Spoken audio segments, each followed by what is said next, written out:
course, we had this news come out earlier this week.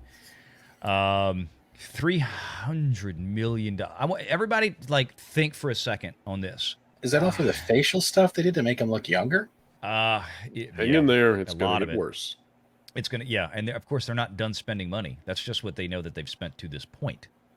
That's based on the tax returns effectively from the UK entity that they have to make public filings, just like every business here in the U.S. has to make a tax return every year.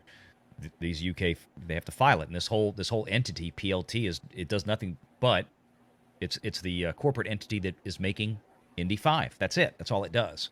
So this was the digging around from Forbes. Now, of course, this is the same writer that did the piece a week ago on the Disney Cruise Lines that Pro and I covered.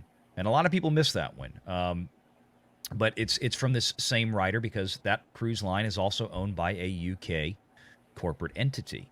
But this is where we are. This is where we are right now with this, with $300 million in the tank so far. And, of course, now they're using current currency exchange rates when this money was spent. If we're going to throw arbitrary numbers at it, when this money would have been spent, the equivalent spend of 2021 would have been closer to $350 million U.S. because the exchange rate between the U.S. dollar and the Great British Pound back then was higher than it is now.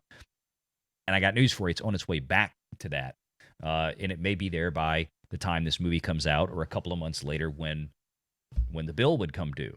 So this is going to be a very expensive movie. And we're talking about, they said that they spent $250 million making Wakanda Forever and Thor Love and Thunder. They're spending at least $50 million to $100 million more on this. So let's this is again, Avatar level. Yeah, sorry. Yeah, we're let's just say it Avatar. again. 300 became 350 because Forbes didn't run the calculations correctly. And 350, if we just start thinking about this, even if it has a very low marketing spend, this is still it's going to take a lot to get this thing to profitability. Yeah. That's just it. You cannot do this anymore. This is not, 300 million cannot be the new 100 million. There's no way Hollywood can sustain that. We've seen that. Like, that's where I'll sit there and, people give me shit that, yeah, I got Avatar wrong for the most part outside of, there's a lot of asterisks next to all of its supposed success. But in that respect, I still sit there and go, has it really been all that profitable considering 80% of its box office is from outside the U.S.? And that movie cost somewhere in the region of $400 to $450 million. Here we are again with a situation where the first 3 Indiana Jones movies cost less than $50 million to make. With inflation, that probably puts them in around the $100 million range, at least maybe 100, 125. They spent almost $200 million on Crystal Skull. That was that movie's first mistake on top of 100 other mistakes, right?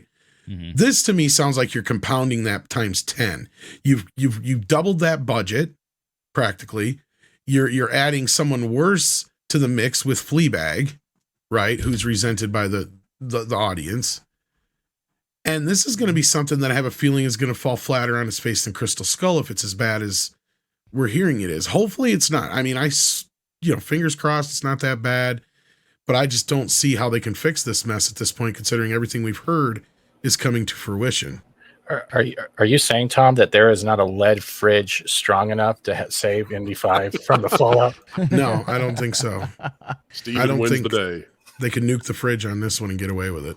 You've got a movie here that at the bare minimum, even if we assume that the final costs, favorable currency exchange rates at the time, everything just kind of falls into Disney's lap, right? And let's say that they get out of this for this $300 million and they don't spend another dime on this movie apart from marketing it after January. Which still has to be, even if it's bare bones marketing, it's still got to get up to 400. Yeah. So, you're talking about a movie. This movie's going to have to crack $1 billion at the lowest end. It's going to have to crack $1 billion at the global box office. Okay. Now think about this. How much of this is on, if you want to know why Iger and Kathleen Kennedy hate each other, if you want to know why Chapek didn't get along with Kennedy, if you want to know why she may be on the way out, how much of this is on her shoulders? Because she had one job and she was on the shoots. She was there. She was on the set. The job was, don't get Harrison Ford hurt. Because if he gets hurt, it's going to take forever because he's pushing 80 at the time. He is 80 now. But what did they do? They put him on a frickin' train, a moving real train, and they injured his shoulder, out for 6 weeks. Then that 6 weeks that he was out forced them to delay production. By the way, they had to hold over all of their production crews for 6 weeks. But then they go into Africa to do some shoots.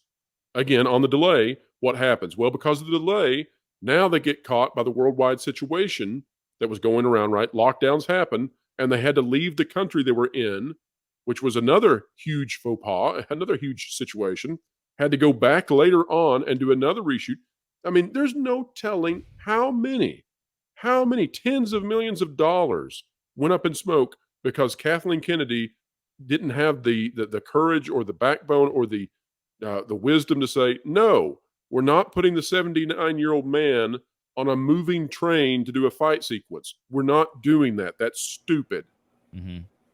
And again, it just goes back to mismanagement by Kennedy on nearly everything that she's had control over since Disney bought Lucasfilm, right? I mean, she was put in charge, and then what did we get? You got The Force Awakens, but we know that was pretty much Bob Iger was running that himself. He came in, he said, here, JJ, remake Star Wars. And then Kennedy's like, well, let's do it with a girl. Fine, but remake the same movie. Then she got to come in for the second movie. She got us Rian Johnson in The Last Jedi. Win. Big win, right? Huge win with that. Is that sarcasm? Quite. Thank you. I just wanted to notify everyone. The big messes started happening, right? With Rogue One, and then, of course, with Solo, and then the Rise of Palpatine, the third movie. Every one of those movies was 80 plus, or roughly 80% complete when she decided to pull the trigger, start over, bring in new people, or just reshoot half the stuff. I mean, her production budget overruns have been legendary at Lucasfilm. I mean, the amount of money that woman has just set on fire over there. She has no business acumen whatsoever. None. But the Force is female. She has to go through and do all that. That's not how the Force works. Play this out in worst case scenario now. So let's say that this movie's not good, which is not what I want. I want this to be very good. I want Harrison Ford to get a final Indiana Jones movie that's great.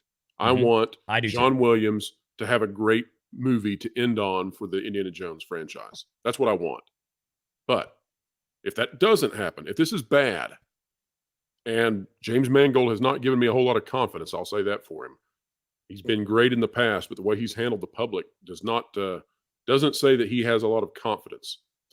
But if it's bad, and let's say it makes $500 million, I mean, the losses on this movie, the potential losses that could happen if this thing isn't great, it's mind-boggling, it's stupid, and it really just says, is Lucasfilm, is Kathleen Kennedy, like, are they so hands-off from everything at Disney? Like, can Disney just not touch them? Because where was somebody in this process to go over and say, no, you have this budget. You have $150 million for Indy. No, you are not going to do $350 million. No. Like, where was the no person? Right. That's just it. Where was the no person?